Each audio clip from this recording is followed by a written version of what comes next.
Welcome back for another video. Hope you all did well last weekend, or if not, I hope Game Week 4 goes better. In this one, we're going to be running through how the team's set to line up for Game Week 4. If you'd like to follow my team throughout the season, make sure you subscribe to the channel. So let's start off a quick look back at how last game week went. 66 points all out, which was possibly the biggest green arrow I've ever got in FPL rank wise, up 2.5 million ranks.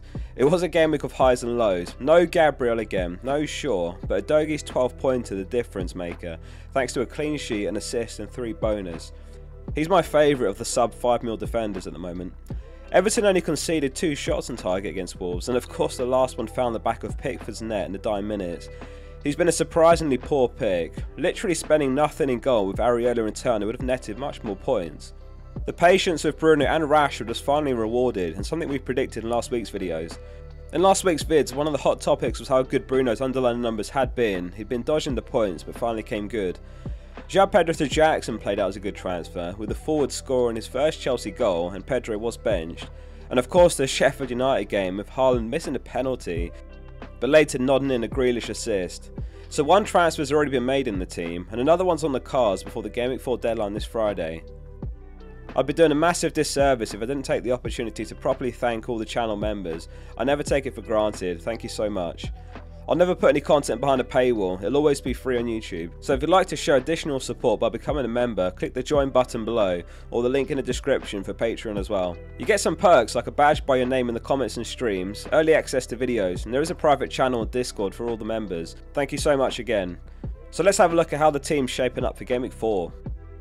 With Forest away to Chelsea, it's Pickford in goal again, playing Sheffield United.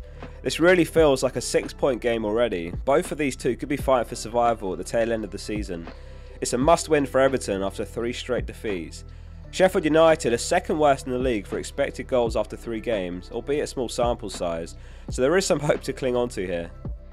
So on to the back 3, which is Udogi, Estupiñán and Chilwell. There were concerns of an injury after he came off early against Bournemouth, but the good news is that he is fine. As a reminder, there's League Cup games on this midweek for some teams. Spurs were involved on Tuesday and he was on the bench, along with the likes of Son and Maddison. Richarlison of course started and scored. Estupiñán's fixtures are turning, and it is a bit of a dilemma whether to sell or just to keep hold, for those of you in a position to consider spending a move there. Arguably the fixtures aren't as bad as they look, given that Man United have looked leaky and they'll be without Shaw and Varane in Game Week 5. Bournemouth in Game Week 6 obviously a gem fixture. Villa away could be tough, but then Liverpool, who've also looked like conceding every game, continuing from what we saw in pre-season. His ownership is frightening. If you make the call to sell and it comes off, that's a nice edge over the majority of the player base. I can see Ruben Diaz outscoring him this week as an obvious replacement. Udogi should outscore him over the next 2 as well. Cash and Chilwell, the only 2 players with a higher expected goal involvement among defenders this season.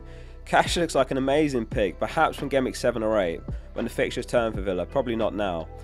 So I'm happy to have 2 of the top 3 in the team. No defender has more touches in the final third than Chilwell, and no defender has more touches in the box than Estupiñán. On to the midfield then, which is Mbeumo, Saka, Mitoma, Fernandes and Rashford.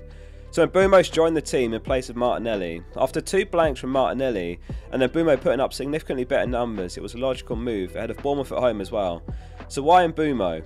He is a 90-minute per game man. He's Brentford's talisman while Tony's out. He's on penalties, he's on some set pieces, and in those games where Vissa goes off early, he plays as a centre forward at the end of the match. In terms of non-penalty expected goals among midfielders, he's only second to Bowen, which shows that despite the 2 penalties, his numbers are still very solid. Palace was a tough fixture last game week, a better one this week.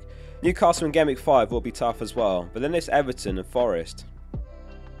I'm surprised that over 70,000 have sold Saka this game week. Man United missing Shaw on that left side and Varane in right centre back, and regardless of fixture, he's just absolute class. Against Fulham he racked up 2.4 expected goal involvement, which is crazy in one game. He's also a 90-minute per game man, and it looks like he could be back on penalties, which could make it 3 penalty takers in this midfield. So Mitoma is in consideration as a transfer out using the second free transfer. Keep going back and forth on this one. He has started the season well, but Newcastle a very tough fixture and they've got a point to prove after choking against Liverpool while a man up. Shouldn't have been a game where they walked away with nothing. Mitoma blanked in the 2 games he played against them last season, but in his defence he'll be up against Trippier again. We'll talk more about transfers in a minute. Bruno and Rashford both survive. I still back these two to be worth holding on to together. My concern with Martinelli was also that his spot isn't necessarily secure, especially with Champions League around the corner. That's not the case with these two. Man United versus Arsenal is always a fixture that's had lots of goals, and there is potential for Martinelli to punish selling him. The last 4 results were 3-2 to Arsenal, 3-1 to United, 3-1 to Arsenal, and 3-2 to Man United. Up top we've got Jackson and Haaland. If you caught the Game Week 4 best players to buy video, Jackson was second only to Haaland on the forward projections this week. In fact, this season, his 2.28 expected goal involvement is only second to Haaland. I wouldn't go as far as captaining him over Haaland this week. In fact, this definitely isn't a week to bet elsewhere in my eyes. That Man City versus Fulham fixture is top in the league for XG versus bottom in the league for XGC. So Haaland gets the armband. I'm not sure it even moves off him over the next 4 game weeks, so let's move straight onto the bench and then the transfer plans. The bench is Turner, Gabriel, Shaw and Mubama. So Gabriel's ended up such a pain, bleeding team value on him, but he's not a priority. 1.3 mil on the bank after making the Martinelli to Mbeumo transfer. So the second transfer is a tough one. Shaw to Trippier crossed my mind, but making that move this week does mean benching him or Estepinian, which I don't feel great about. Option 2 is to roll the transfer into the international break, which is always a good position to be in. It allows you to react to potential unexpected injuries and save your wildcard. The third option, and my favourite one, is to sell Mitoma. There's 2 players I'm looking at, which is Sterling and Foden. So Sterling's looked fantastic in his first 3 games. Eye test is important in FPL and football. Many are arguing that others are better picks because after 3 games they've got a better expected goal involvement. I've watched every game and he's absolutely passing the eye test, and it is a small sample size and it doesn't always tell the whole story. He's playing very direct, he's been an absolute menace. Against West Ham he set 3 personal bests in a Chelsea shirt, 6 completed dribbles, 27 sprints, 16 touches in the box. His next 5 are Forest, Bournemouth, Villa, Fulham and Burnley. So why Foden then?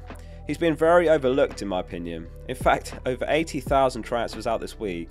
His benching last match was due to illness, not rotation. There is that threat of rotation with him, but I feel he has to be involved in the absence of De Bruyne for the next few months. And when I look at the fixtures, Fulham home this week, Forest home game week 6, both of those games I could honestly see Man City winning 4 or 5-0. So I think he's got the highest ceiling between Sterling, Maddison and Foden.